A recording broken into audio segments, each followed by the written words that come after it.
Hey, sports card fans, it's John, Wade Boggs fan. Hope you're all doing well. I'm sure I'm like all of you out there that when I pick up a card, a new card for my collection, I love looking at it. I love enjoying it. That it's a new card for my collection, whether it be a Wade Boggs card or a vintage baseball card. But what happens after I buy the card? And that's the question that Graig over at MidLife Sports Cards is asking everyone for his question of the week. How do we enjoy the cards that we've already bought? So for me, we're talking about nearly 40 years of collecting. So how do I enjoy the cards that I've already bought? Well, there's a couple ways that I do that. One, I like to organize and catalog my cards. So when I buy a new card, whether it be a Wade Boggs card or a vintage baseball card, I have areas where I store and keep and organize those cards.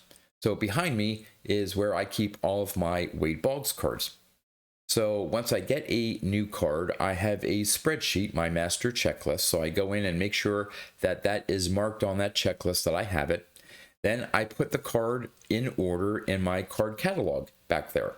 And invariably, as I'm doing that, making sure, okay, where does it actually fit in with all the other cards, I invariably, pick up the stack nearby, and then I thumb through the cards and, oh yeah, okay, it goes with this one and it's after this one and before that card and so on.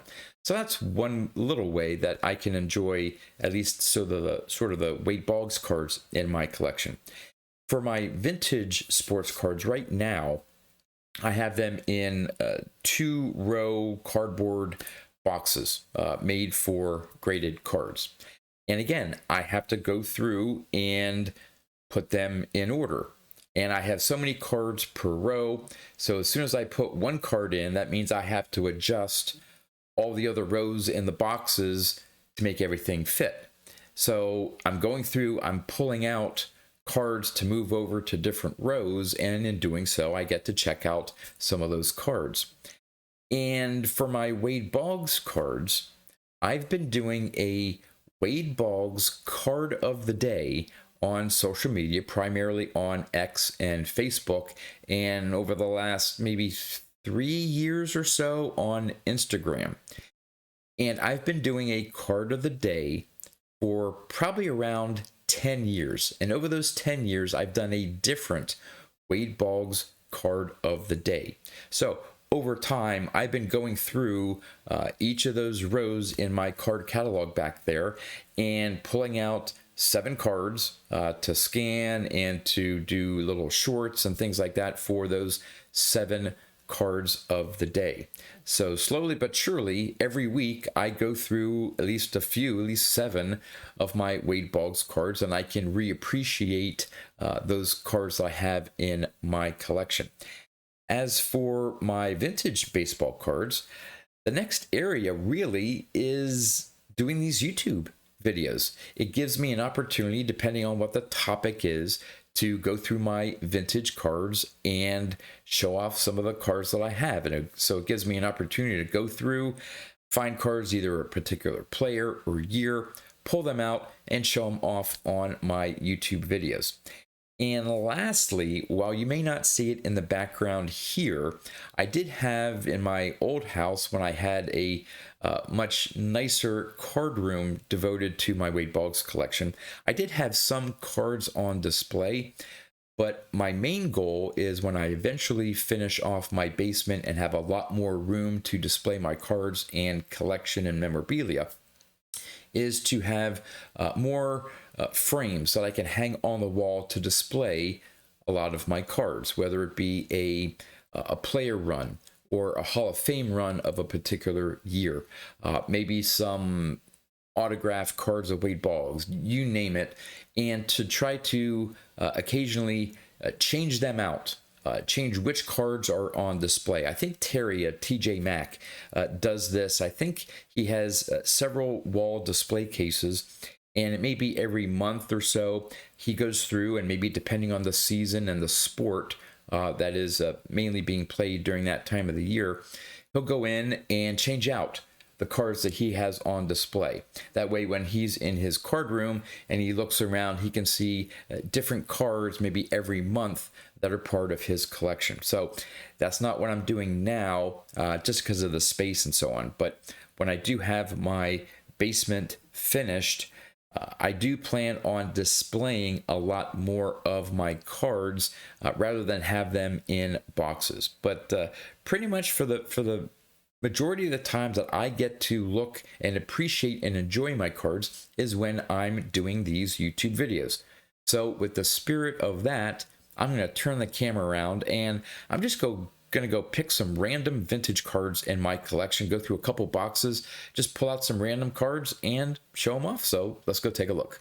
All right, I found 11 cards, just went through the different boxes, tried to pick some cards from different decades and ones that I don't think I've shown off on any of my YouTube videos for some time. So the first one here is my 1906 T206 Mordecai 3-Finger Brown. Picked this one up, I think, at the 2019 National in Chicago. I don't know why, I felt like picking up a T206 card of a Chicago player because I was in the National in Chicago. I don't know why, what drew me to it, why I wanted to pick up a T206 card, I don't know, but I found this copy and it looks really, really nice.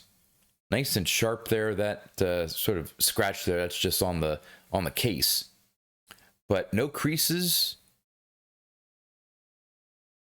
Really nice looking card, but it's a 1. How is this a 1? Well, it's because there's a slight amount of paper loss on the back, but it doesn't really take away from the overall look of the card. You can still see it's a sweet cap roll. The majority of the back is intact there, but man, this is a sharp looking card. Love the colors. Registration's really nice on it too. So I paid up for what a 1 was worth at the time, just because of the great eye appeal. But yeah, really happy to have this T206. It's my only have two T206s. Christy Mathewson Dark Cap is my other one. But yeah, I don't show this card that often, but it's one I really like. Moving on to the 50s. This was sort of just a little squirrel card at I forget one of the nationals. Really wasn't on my list. Or targeted list, but when I saw it in the display case, I absolutely loved it. 1950 Bowman Bob Feller. Love the colors in it and just his image there, warming up in front of the crowd pre-game. And here is the back. Really nice copy there. So really, I'm glad this is one of those squirrel cards I'm really glad I picked up because I don't have this card on any of my current lists that I'm working on. So if I hadn't picked up that card when I did, I don't know when I would have. So again, squirrel cards sometimes, even though they're outside of my project, are nice pickups. All right, next one here is the 55 Topps Harmon Brew rookie card. Love the image there. Love the colors. The yellow background there. Everything about the card's nice. It's fairly well centered. It has a low technical number grade, but I mean, to me, it has great eye appeal. And it didn't cost me a fortune. And I have a Harmon Brew rookie card in my collection. Next, just moving on to the 60s, I just pulled this random 1961 Topps Willie McCovy. I'm a bit torn with the 61 Topps set. In some cases, I really like the images they use. This is a great shot of Willie McCovy. Not really many action shots if any, I think, in the 61 set, but that's a nice image there. There are others in the 61 set, those player portraits that aren't wearing a baseball cap, they don't look the best. So it's a hit or miss for me when it comes to the 61 top set, but I really like this one. And there's the back. Moving on to 1966, just pulled out this random Ernie Banks. Still have a ways to go with his playing days run. A lot of his early cards don't have his rookie card. A lot of the remaining 50s, I think I have his 59. But yeah, there's a big gap that I have in my Ernie Banks run. But here's his 1966 Topps card. And there's the back. Another 60s card. I bought this one at, I forget what year it was now, 2023 Pittsburgh card show. Since I was in Pittsburgh, figured I'd pick up a Pirates card, and I picked up this 69 Topps Willie Starroll.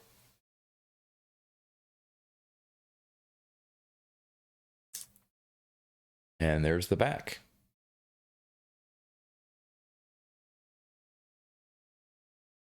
So like I said, when I'm putting different cards in order, I'm always thumbing through, or even if I'm looking for a particular card, I'm thumbing through to get to the right card number and stuff, and I sort of see the cards in my collection as I'm going through them to try to find the one I'm particularly looking for.